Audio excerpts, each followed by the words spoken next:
नमस्कार मित्रों, स्वागत है आपका मेरे इस YouTube चैनल पे। कहते हैं स्वर्ग के सम्राट को जाकर खबर कर दो, रोज ही आकाश चढ़ते आ रहे हैं वो। रोकिए जो हो सके इन स्वप्न वालों को, स्वर्ग की ही ओर बढ़ते आ रहे हैं वो, स्वर्ग की ही ओर बढ़ते आ रहे हैं वो। नमस्कार मित्रों, आज की क्लास में हम पढ़ेंगे कि various number used in fluid mechanics. ये देखिए 5 नंबर्स हैं, इनको आप याद कर लीजिए या मैं कहता हूँ रट लीजिए। इनका सिग्निफिकेंस, इनका फार्मूला रट लीजिए।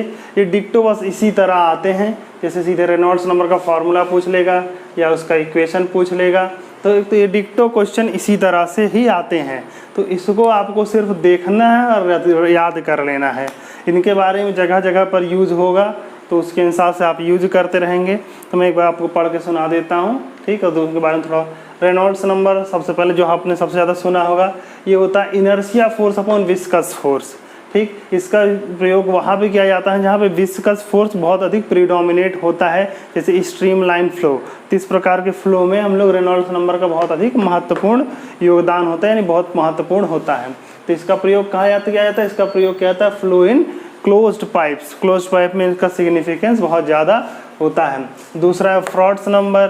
फ्रॉड्स नंबर बराबर होता है inertia force upon gravity force. इसका प्रयोग किया जाता है ऐसी जगहों पर किया जाता है जिस जगह पर लिक्विड का फ्री सरफेस अवेलेबल होता है, जैसे नदियों में फ्लो हो रहा है, नालियों में फ्लो हो रहा है। तो इस जगह पर हम लोग क्या करेंगे, इस नंबर का प्रयोग किया जाता है। इसका फार्मूला होता है inertia force upon gravity force का अंडर रूट। ये होता है V upon under root G into यल।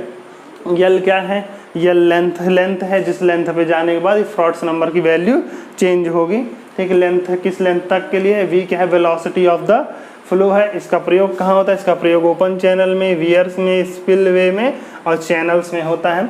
इसके बाद आता है आयलर्स नंबर। आयलर्स नंबर का फार्मूला होता है inertia force upon pressure force का अंडर रूट। ये बराबर होता है V upon under root P upon rho. P क्या प्रेशर है और रो क्या है? डेंसिटी ऑफ द लिक्विड है। इसका इस्तेमाल कहा जाता है, इसका इस्तेमाल वहाँ किया जहाँ कैविटेशन के चांसेस होते हैं। तो कभी कभी एग्जाम में सीधे सीधे आ जाता है कि कैविटेशन स्टडी के समय हम लोग किस नंबर का प्रयोग करते हैं, तो आयलर्स नंबर का प्रयोग करते हैं, ठीक। इसके बाद आता है मैक नंबर। तो मैक नंबर होता है inertia force upon elastic force, ठीक। इसका एक और फार्मूला जो आप लोगों ने पढ़ा होगा वो भी हम आगे बताएंगे, वो होता है V अपॉन, दूसरा होता है V अपॉन C। इसका प्रयोग किया जाता है जहाँ पर फ्लूइड कंप्रेसिबिलिटी बहुत अधिक इम्पॉर्टेंट की होती है, मतलब ऐसे फ्लूइड में जहाँ पे फ्लूइड कंप्रेस हो रहा है। फॉर एग्जांपल जैसे हम लोग क्या है, जब आकाश में आकाश में कोई वायुयान उड़ रहा होता है तो आसपास की एयर को कंप्रेस करता है, तो उन जगहों पर मैक नंबर का इम्पोर्टेंस बढ़ जाता है। मैक नंबर का एक और फार्मूला हम लोग मान सकते हैं कि जिस संबंधित है, मतलब वेलोसिटी ऑफ बॉडी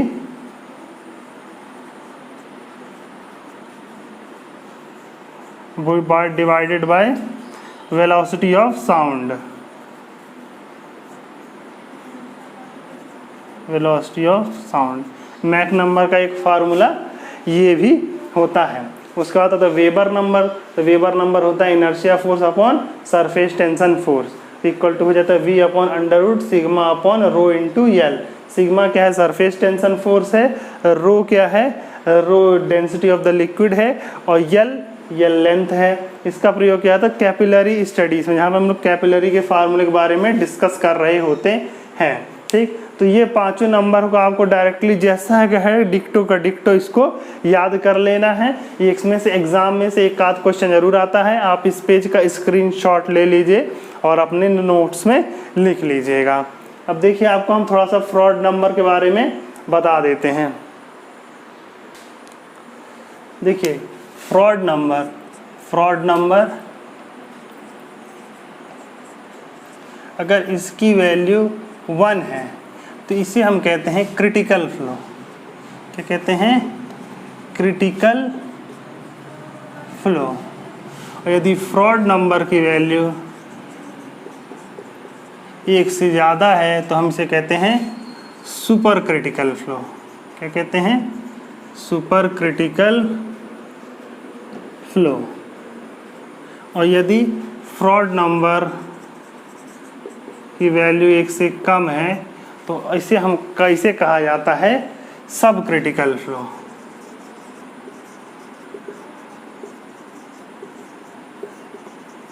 या इसे कहते हैं ट्रैंक्विल फ्लो। ट्रैंक्विल फ्लो मतलब ये शांत फ्लो। इन सब नदियों वगैरह का प्रयोग किया जाता है फ्रॉड्स नंबर का, मतलब साधारण अगर है तो अगर शांति से बह रहे होते तो सब क्रिटिकल फ्लो होते हैं। ठीक, एक देखिए सुपर क्रिटिकल फ्लो होता है, इसमें पाया जाता है हाइड्रोलिक जंप। हाइड्रोलिक जंप पाया जाता है।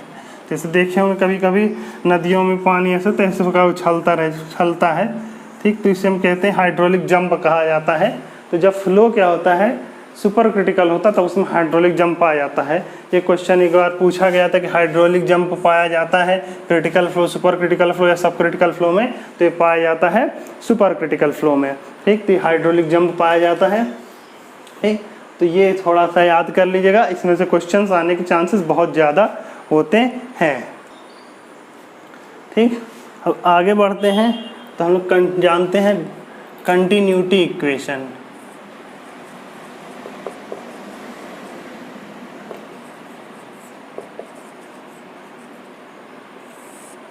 ठीक, ये कंटिन्यूटी इक्वेशन हम जानते हैं। कंटिन्यूटी इक्वेशन बहुत सरल है, कहते हैं ρ1 a1 into v1 equal to ρ2 a2 और इंटू v2। उसका मतलब है यदि किसी पाइप में फ्लो हो रहा है, हम दो क्रॉस सेक्शन मान लीजिए, पहला क्रॉस सेक्शन है, ये दूसरा क्रॉस सेक्शन है, तो क्या होगा, दोनों जितना मास यहाँ से एंटर करेगा उतना मास ही दूसरी तरफ निकलेगा।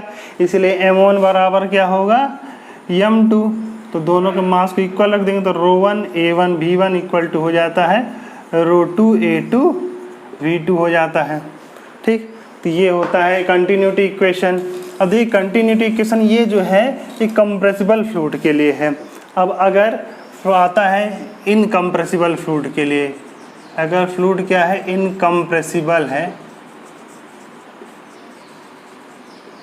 ठीक, फॉर इनकम्प्रेसिबल फ्लूइड, तो इसमें क्या होगा, ρ1 इक्वल टू ρ2 हो जाएगा। ठीक, तो दोनों तरफ तो a1 इक्वल टू हो जाएगा a1 v1 equal to a2 v2। ठीक, तो अक्सर एग्जाम में क्या होता है, पूछा था निम्न कंटिन्यूटी इक्वेशन कौन सा है, ये भी दिया होता है, ये भी दिया होता है। तो जब तक उसमें ये ना लिखा है कि इनकम्प्रेसिबल फ्लूइड के लिए क्या होगा, तब तक आपको ये क्वेश्चन का आंसर यही लगाना था। ये जर्नल इक्वेशन है। अगर कंप्रेसिबल फ्लूइड के लिए लिखा हुआ है तब यही फार्मूला हो जाता है a1 v1 equal to a2 v2। अब एक होता है journal continuity equation.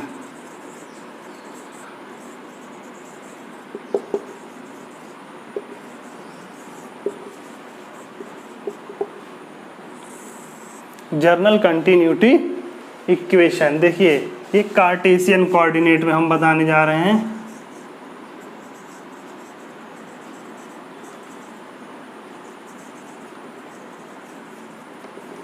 Cartesian coordinate में जर्नल कंटिन्यूटी इक्वेशन, इसका फॉर्मूला होता है del rho upon del T equal to del upon del X rho U plus del upon del Y rho V plus del upon del Z rho W equal to 0। ये journal continuity equation है। ठीक, अगर steady flow है, flow कैसा है, steady flow है। ठीक, जब भी स्टीडी फ्लो होगा तो टाइम के साथ जो चेंज होगा वो क्या हो जाएगा, 0 हो जाएगा। तो इस कंडीशन में del rho upon del T की वैल्यू क्या हो जाएगी, 0 हो जाएगी, सॉरी इक्वल टू कांस्टेंट। ठीक, del rho upon del T की वैल्यू 0 हो जाएगी। तो यही जो इक्वेशन है बदल के इसमें बदल जाएगा, del rho U upon del X plus del rho V upon del Y plus del rho W upon del Z equal to constant. ठीक, और अगर ये स्टीडी होने के साथ साथ इनकम्प्रेसिबल भी है, स्टीडी एंड इनकम्प्रेसिबल, अगर दोनों हो जाता है तो क्या हो जाएगा, रो इन सब का बाहर आएगा, रो 0 हो जाएगा। ठीक, क्यों? क्योंकि सबका रो सेम है, तो यही सीधे सीधे बन जाता है del U upon del X equal to del V upon del Y plus del W upon del Z equal to constant. ठीक, तो देखिए एग्ज़ाम में क्या होता है, इस सही जोड़ी के फॉर्म में कभी आता है, एक आध बार आया है, मुझको याद है BIS में एक बार आया था शायद क्वेश्चन, मुझे थोड़ा थोड़ा याद है।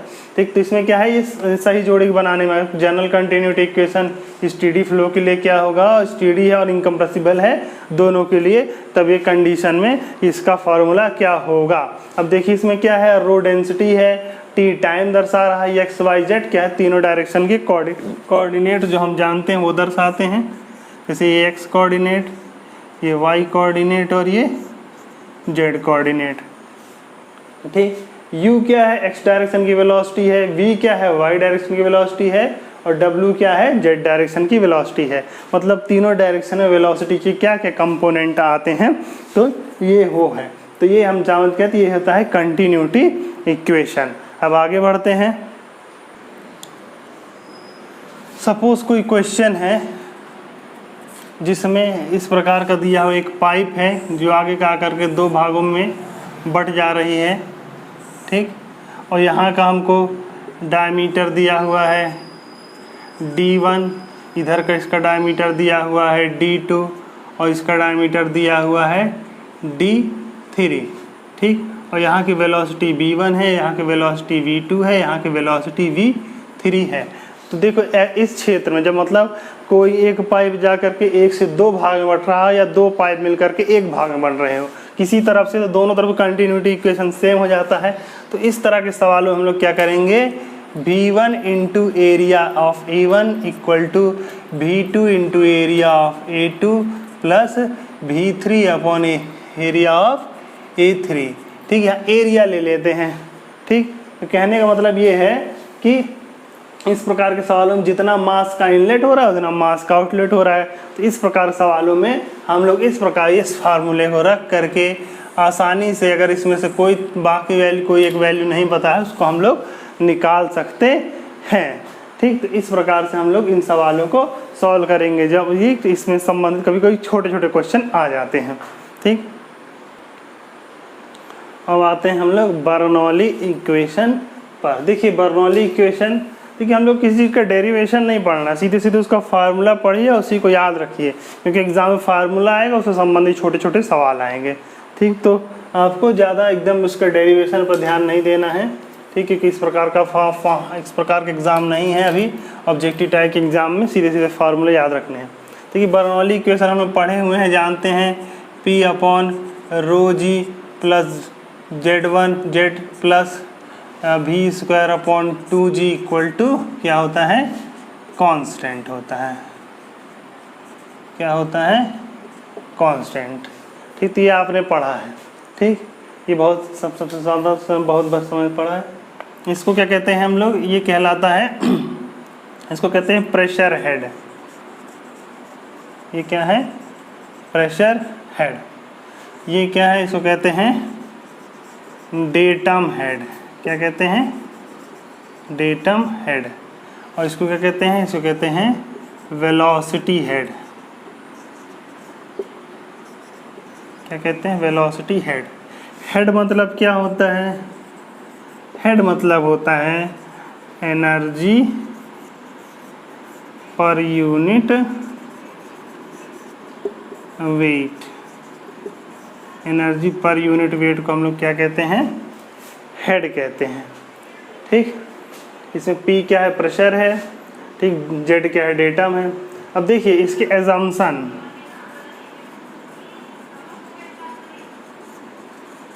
assumptions of Bernoulli equation।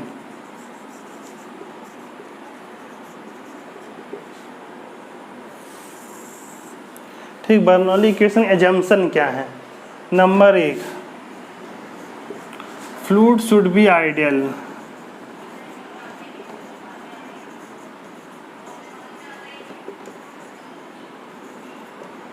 ठीक, fluid should be ideal. Number 2, fluid should be incompressible.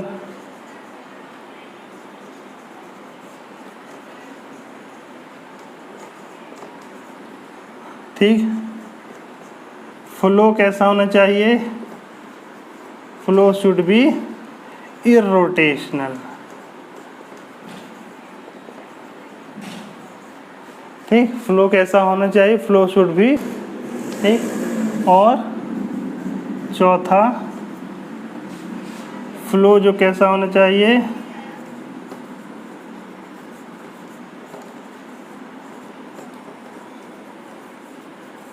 Flow should be steady. ठीक, ये 4 एजम्पशन हैं, बहुत ही महत्वपूर्ण एजम्पशंस हैं। अब इंसान थोड़ा विस्तार से बता देते हैं। Flow should be ideal, fluid should be ideal. देखिए आइडल फ्लूइड होता क्या है? Ideal fluid, number 1, ideal fluid has no viscosity. वो कैसा होता है? इनविसिड होता है। कैसा होता है? इनविसिड, मतलब इसकी उसमें कोई विस्कोसिटी नहीं होती, ऐसा माना जाता है। अनविस्कस है, इनविसिड। ठीक, कैसा है? इनविसिड है, मतलब उसमें विस्कोसिटी नहीं होती। नंबर 2, ये क्या होता है? दूसरा, इसमें सरफेस टेंशन क्या होता है? सरफेस टेंशन भी शून्य होता है। क्या होता है? सरफेस टेंशन भी इसमें शून्य होता है। तो आइडल फ्लूइड की ये 2 कंडीशंस होती हैं। और तीसरा एक और देख लीजिए कि जो आइडल फ्लूइड होता है वो इनकम्प्रेसिबल भी होता है। कैसा होता है? इनकम्प्रेसिबल होता है। और जब कोई फ्लूइड इनकम्प्रेसिबल होता है तो उसका जो बल्क मॉडुलस होता है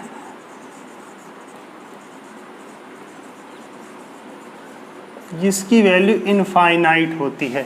ठीक, एग्जाम में एक बार पूछा गया था कि इनकम्प्रेसिबल फ्लूइड की बल्क मॉडुलस कितना होता है, तो उसका बल्क मॉडुलस इनफाइनाइट होता है। ठीक, तो फ्लूइड शुड बी आइडल, तो पहला जो एजम्पशन है फ्लूइड शुड बी आइडल, तो उसके साथ देखिए फ्लूइड शुड बी सिर्फ आइडल लिख देने में उसके साथ कौन कौन से एजम्पशन आ गए? उसके साथ ये तीनों एजम्पशन साथ में ही आ गए। तो ये मान के चला जाता है कि बर्नौली इक्वेशन में ये फ्लूइड आइडल है, तो ये तीनों इसके साथ एजम्पशन माने जाएंगे। दूसरा, fluid should be incompressible. Fluid incompressible है, इसका मतलब उसका रो डेंसिटी क्या है? कांस्टेंट है। अगर हम लोग किसी ऐसे फ्लूइड के लिए बर्नौली इक्वेशन अप्लाई करें जिसकी डेंसिटी कांस्टेंट नहीं है, तो उस सवाल में बर्नौली इक्वेशन अप्लाई नहीं किया जा सकता। तीसरा, फ्लो शुड बी इरोटेशनल। ठीक, हमने आपको rotational flow and rotational flow बताया था पिछले लेक्चर में। तो इसमें क्या है कि फ्लो कैसा होना चाहिए? इरोटेशनल होना चाहिए। और चौथा, फ्लो शुड बी स्टीडी। अगर फ्लो अनस्टीडी है, ठीक, तो उस मतलब उसकी प्रॉपर्टीज किसी क्रॉस सेक्शन पर टाइम के साथ चेंज हो रही हैं, तो वहाँ पे हम लोग बर्नौली इक्वेशन अप्लाई नहीं कर सकते। देखिए जब फ्लो स्टीडी होता है तो उसमें एक खास बात ये होती है। ठीक, नंबर 1 क्या होता है कि इसमें स्ट्रीम लाइन, पाथ लाइन और स्टीक लाइन, ठीक, क्या कहते हैं? स्ट्रीम लाइन, पाथ लाइन और स्टीक लाइन, तीनों लाइन क्या होती है? कोइंसाइड करती है। मतलब एक लाइन अगर हम लोग कोई खींचेंगे तो बाकी दोनों लाइन भी यही लाइन हो जाएंगी। ठीक, तो ये ध्यान रखना, जब स्टीडी फ्लो होता है तो जो स्ट्रीम लाइन, पाथ लाइन और स्टीक लाइन, तीनों लाइन सेम हो जाती हैं। ठीक, तो फ्रेंड्स आज की क्लास के लिए इतना है, तो आगे फिर मिलेंगे। तब तक आप लोग पढ़ते रहिए, अधिक से अधिक क्वेश्चन सॉल्व करते रहिए। मैं इस चैप्टर को इस सब्जेक्ट को ख़त्म होने के बाद इस सब्जेक्ट के क्वेश्चंस भी सॉल्व कराऊंगा। तो जितनी भी मैं थ्योरी पढ़ा रहा हूँ उसको आप ध्यान से पढ़ते रहिए और सवाल लगाते रहिए, आपकी जीत निश्चित होगी। क्योंकि कोई भी लक्ष्य बड़ा नहीं, हारा वही जो लड़ा नहीं। धन्यवाद।